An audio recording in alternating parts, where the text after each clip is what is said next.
If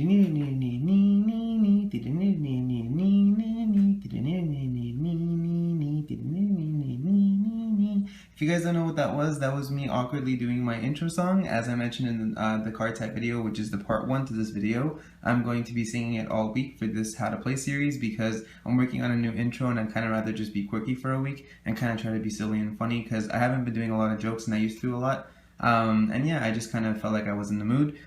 This video is of course going to be on activates and enters. If you guys do have any questions by the end, I really hope you guys are really open with just sharing them with me and just letting me know what they are. I hate to think that you might take what you learned from this video and play it at a locals or at any event really and have someone call you out on a misplay you made because of something I might have miscommunicated or anything like that. See, that moment right there where I said mistranslated instead of miscommunicated is why I've been putting off making these tutorial videos, because I tend to blurt out a lot and I kind of say a lot of just random stuff. But yeah, I'm hoping this is going to be kind of as informative as I can be. I tried to once again take all the most complicated scenarios and give you guys an example of those while still having a lot of easy ones. Or as you can see, Guinevere is the top card for my activate because she's from the dual decks, which is what a lot of new players started off buying, and if you haven't and you're a new player, you should definitely get the dual decks. They're totally worth it. Vingolf is always really good to start too because you get all the dual stones. But yeah, I have kind of a lot of more of pro tip stuff in here too. If you're a veteran player, there is honestly a lot to learn here. Maybe stuff that I myself learned kind of really recently, even though I've been playing since February when the game released here in the States. So this is me doing my best, and let's see what I got with activates and enters.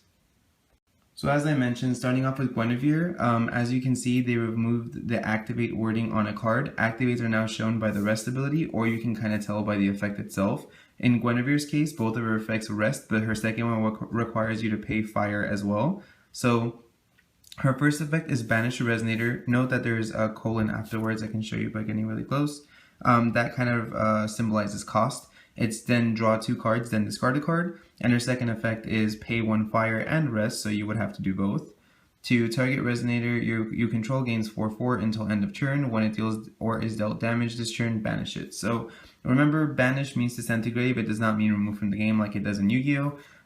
Also note that because this is an activated ability that requires you to rest, you cannot play this as you have summoning sickness. So if you play this card and they choose to thunder it at your end phase, you can't just banish it to draw 2. But if you play this card and your turn they draw and on the recovery they attempt to thunder, you can of course just target herself with the effect, banish it since she's going to get killed anyway, draw 2 and discard 1, which makes her a really great card. And then in the sake of, let's say if you have Rookeg and Guinevere, because like I said, the Banish a Resonator is a cost, the way this would work is you would use Guinevere, you would banish Rookeg. Rookeg is sent to the graveyard, therefore his effect goes into the chase. You would first search out the Fire Resonator that you can with Rookeg for being sent to the graveyard, and then you would draw 2 and discard 1 after. So essentially, let's say if you were playing some crazy weird Fire Dark deck with Book of Ebon, you could technically go Guinevere to banish Rookeg, search Blazer, draw 2, discard 1, and then use Book of Ebon and bring Blazer back. So there's a lot of fun things you can do with that by searching the Fire Resonator first. It also is nice because if, let's say, you do have a 1-of, like I play 1-of Blazers in a lot of my decks, searching out the Blazer first with Rookeg is nice to know that you're not going to hit it with one of Guinevere's draws, because then you're essentially getting 2 new cards and picking out the Blazer that you know you otherwise wouldn't really have much access to anyway. So those are both really good cards that come in the dual deck, and that's how they work.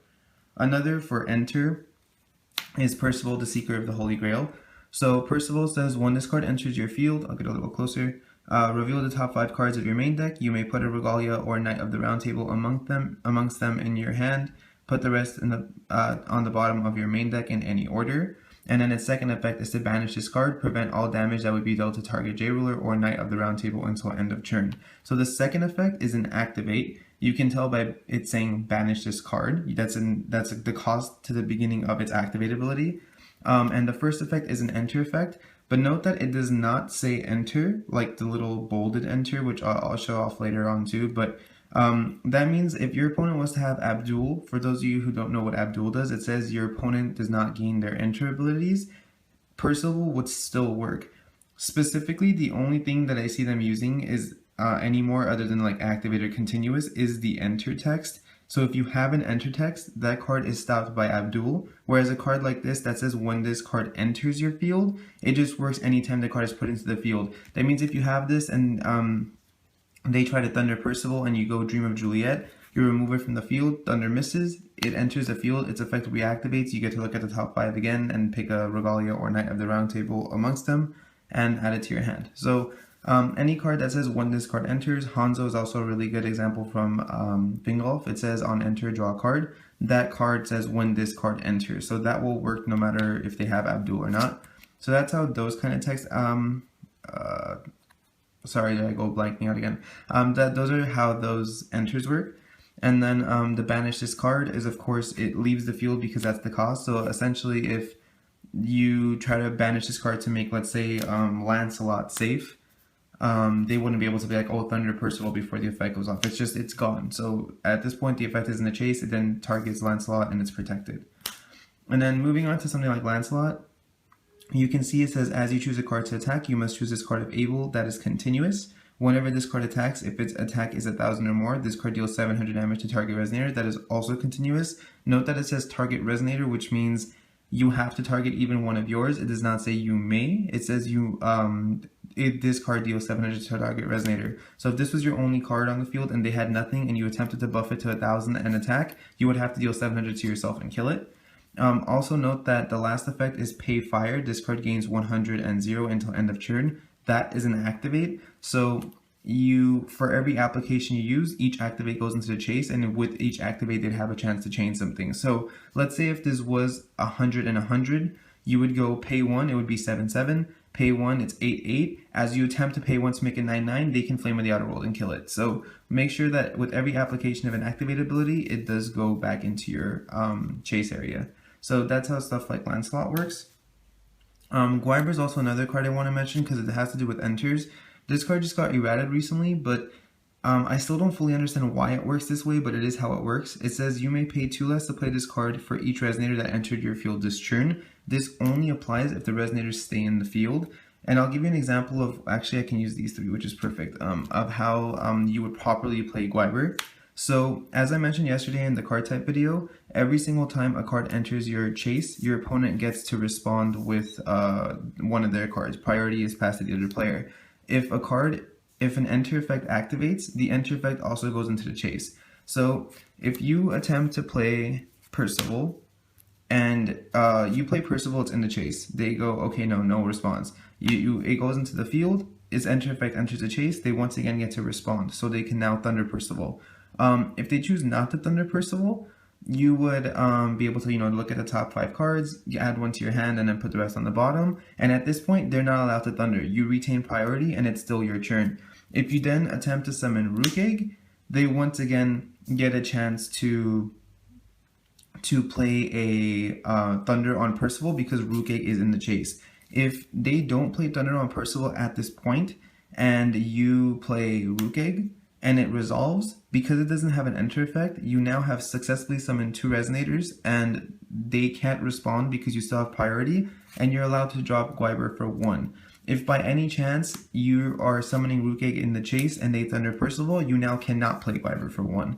So another good way to play Guiber would be, let's say if Percival is a Cheshire Cat, you play Cheshire Cat, draw 2, and stack 1 card. Of course, Cheshire Cat can't be targeted by cards, so you're safe from stuff like Thunder. And then you would play a card without an enter ability like Rookegg, because while Rookegg is in the chase, Cheshire is still the only thing you control, and they can't Thunder it. Once it resolves, you still retain priority, and you can play Guiber. So, but see, in a case where you would have, let's say this is Cheshire, you summon Cheshire, draw 2, and stack 1. You then attempt to play Percival. They still can only Thunder Cheshire, which of course they can't because it targets.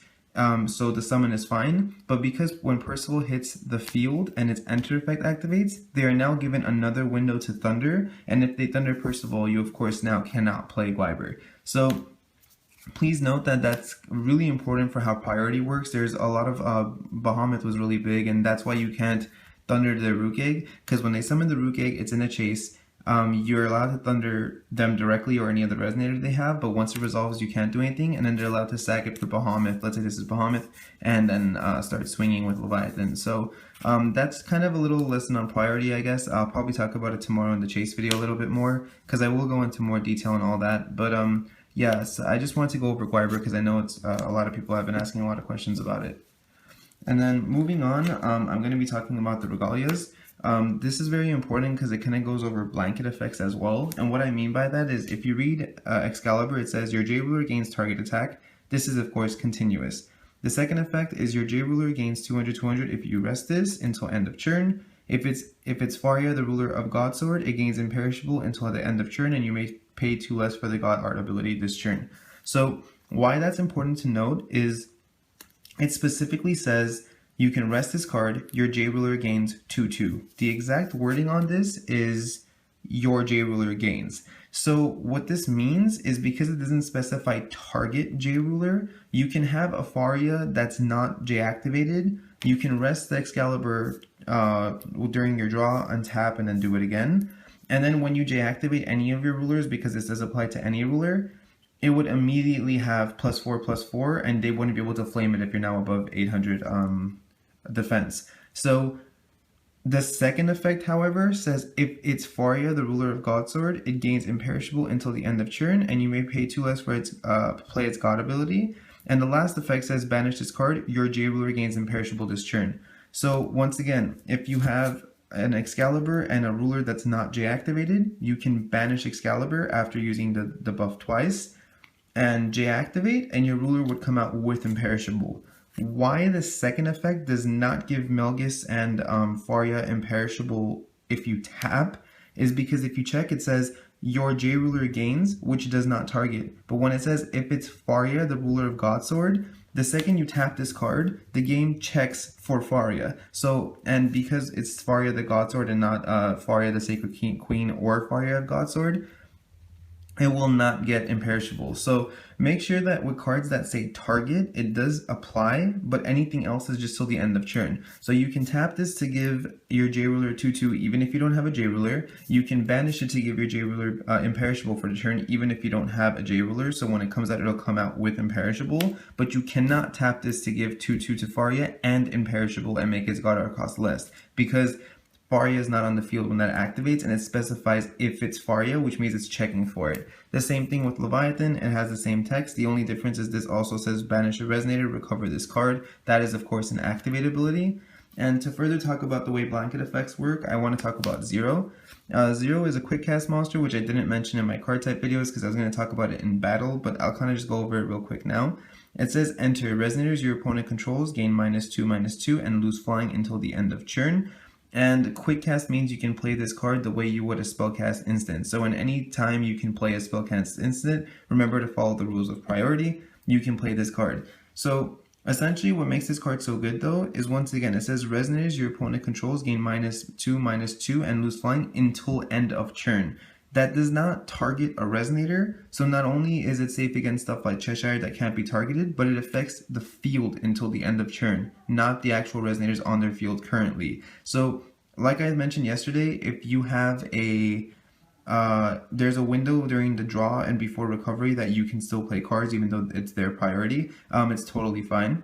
And you can essentially drop Zero on their draw phase, and if they have no resonators, the -2/-2 still applies till the end of turn. So at this point, if they drop a Cheshire, it'll immediately die. They'll of course still get the enter effect because Cheshire did successfully enter, but the -2/-2 is on their field until the end of turn. Just like how the imperishable and +2/+2 for the Excalibur and Leviathan apply even if you don't have a J-Ruler, this will apply towards their entire field the entire turn. So it's really nice to know that if you're going against something that does have a lot of low drops like Cheshires and the Green Cat, you can kind of do this to kind of get them. Of course they'll be able to draw and replace the cards, but they lose all their monsters, so it might just kind of force them to end their turn or summon something higher that you might also have an answer for, and you wouldn't be able to you would kind of stun them for the turn.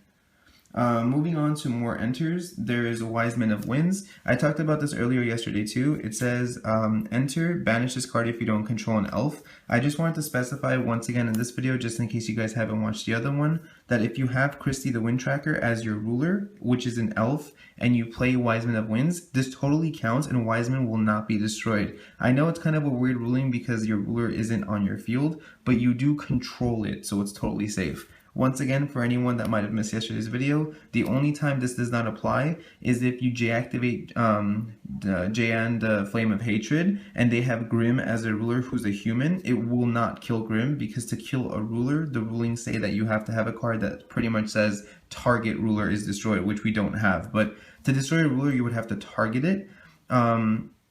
But in this case, you can do it. But a card like Kaguya, the Moon Princess, if she's on the field and it says this card can't battle, she has no stats, you can't target it. If you do J-activate Jan, the Flame of Hatred, it will kill Kaguya because she's a J ruler on the field.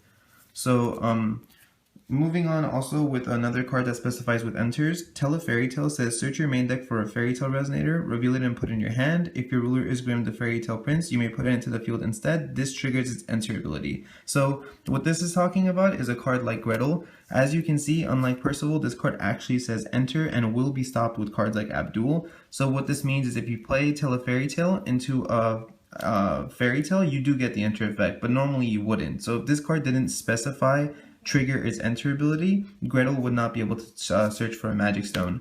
And on the note for Gretel, just for anyone that doesn't know, yes, this works on dual stones, but it does not work on true stones, so you can't use it with Feasting, because Feasting does not say treat this card as a wind magic stone. So that's really important to note too. Moving on, I have Susanoo and his sword. The way this works is I also kind of went into this in yesterday's video. When you have two enter abilities or two abilities that go into the chase, as you can see, he says you may add a card named Omni no Habakiri from your hand to this card. This card that deals damage equal to the attack the target resonator your opponent controls. You're allowed to choose the order the chase resolves, so you can in fact summon him, equip him with a sword, and then choose to deal damage. So it does 1600 and they take 1600, and then of course swing for 1600. This is a really commonly mistaken effect that people don't understand. If you do have two enters that activate at the same time, you can choose the way they resolve. Both go into chase and then it ends properly. Oz the Great Wizard, it says search your main deck for a spell card with total cost 1. All cards are spells in the chase. There's summon spells and normal spells. If you had a card that said cancel spell, it would in fact stop both in the chase, but that's specifically only in the chase. Oz can only search out actual spells like Thunder, Duel of Truth, and Crime and Punishment. It cannot search out stuff like Cheshire because in the deck they are not they're not considered spells. They're just resonators. So cards like Cake Zone say cancel normal spell, which is of course the spells Oz can search. Zeke says stop summon spells, which is something like playing Oz.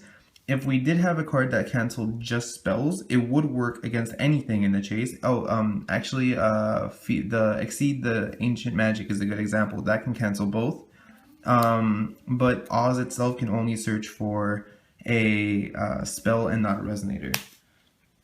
And then just a quick brief thing for enters itself as well. I have Heartless Tin Man. This continuous effect says when addition is added to a resonator you control or an addition field is put into the field, put an achievement counter on this field. Because this says is put into your field, that means by any means. It doesn't have to enter from your hand. You can pull it out. You can bring something out from your deck and put it into the field and it would still apply. So I just wanted to kind of go over that just in case people are still slightly confused about enters. Another activated ability that I wanted to mention is Glinda the Fairy. It says banish this card, cancel target normal spell unless its controller pays 2. This is an activate that of course removes Glinda from the field, so at this point, unless you cancel the actual activate with Glimpse of Kaguya, there's nothing you can do to stop this card. The only easy way to get over Glinda is of course to Thunder it, because at this point if I respond to Thunder with her effect, you can just choose not to pay the extra 2, but I removed myself anyway, and I didn't have to pay anything but the 1 Thunder regardless if you banish yourself or not. So Thunder is a really good answer for Glinda, but the way this works is essentially you play a spell, I use Glinda, and then you're given a window to pay the 2 more or not, and if you don't, it gets cancelled. So Feasting is actually a really good example too. The only reason I wanted to mention Feasting is because it's a quick cast. It says you may play this card anytime. You can play a spell chant instant, of course. That's what a quick cast is. When it enters, you put a knowledge counter on this card, and whenever another 6-age enters, it gets another counter, and you can remove a knowledge counter from this to cancel a target spell unless its owner pays 1. Why this is so important is, let's say if your opponent has 5 mana and they're 5 red, and you have 4 open and you have at least 2 green. If they pay 5 for Blazer, you can quick cast Feat Sing. Its enter ability enters the chase, giving it a counter. Blazer still has not fully resolved because you can always add to the chase, and I'll go into that more tomorrow in the chase video, but Feat Sing resolves, it gets the knowledge counter, and now you can use the activate. So you use the activate, you make them pay 1 more for Blazer. Because they're tapped out and physically cannot afford the 1 for Blazer, it would get canceled and it would be sent to graveyard. So this is actually a really cool card that you can kind of surprise them with as well. Nobody really sees it coming. And then lastly, I want to talk about 2 cards, which is Feat Sing and Elvish Priest. Both of these cards have the ability to tap to produce mana. Note that producing mana is not an effect that goes into the chase. It is in fact an activate ability, but activate abilities can only be responded to if they enter the chase, and because they don't, you retain the card effect, and it can also work against stuff like Flame of the Outer World. So if your opponent Flame of the Outer World's Feat Sing, you can tap for a mana, same as Elvish Priest. And if you tap for mana, they can't respond with Thunder, because this is not an ability that goes into the chase. There's nothing you can do against will producing abilities. They will always go off, and you'll always be able to produce the mana. So lastly, I want to talk about Glimpse of Kaguya. This card says cancel target activate ability, draw a card. This activate does not have to be on the card. Once again, they've cleared it up. On certain cards, let's say the Feat Sing that I just showed, it does say the activate on this card, but that's, I'm not sure if the real version has this too or if it's just a stamp version, but normally in this set they've already removed the continuous and activate. They might have just put it on there because it's full art now. But so if that kind of activate, or if it's an activate that doesn't actually say activate, kind of like Lancelot or Guinevere. So let me try to grab Lancelot real quick. So this effect of Lancelot and this activate is the exact same thing. There's no difference between them. There is a difference between the enter abilities that say enter and that don't say enter, but these two are exactly the same. So Glimpse of Kaguya can stop both of these. Also note that this says cancel target activate ability. It does not specify spell or resonator or anything. So if, let's say this is a Almirus, the levitating stone, and this is a white stone, and I try to attempt to tap both to give something flying, you can Glimpse of Kaguya the Almirus stone, and it would, well, the ability itself within the chase, and the resonator they're targeting will not get flying. So I just wanted to go over the card at the end because I wanted to make sure that you now understand exactly what this card is able to stop and what it can't. You would not be able to do it on enters or anything like that. It's specifically just everything I've gone over that has an actual activate, even if it leaves the field. So like I said, banish this card to prevent all damage to your J ruler. When it leaves the field, you're not allowed to thunder it, but this effect is in the chase, so you can Glimpse of Kaguya it, but you cannot Glimpse of Kaguya something like Elvish Priest trying to get a green mana, because it doesn't enter the chase, so you can't activate it, and you can't do it against enters. So yeah, that's pretty much everything. I really hope I was able to go over everything for you guys. If you guys do have any questions, please make sure to leave a comment in the comment section below. I'm really hoping that this was enough to help everyone out. I tried to really go over as much as I could, and especially the more complicated rulings like Susanoo with the sword and everything. So if you guys haven't subscribed yet, make sure you do, and I will definitely catch you guys tomorrow with the chase video. Later.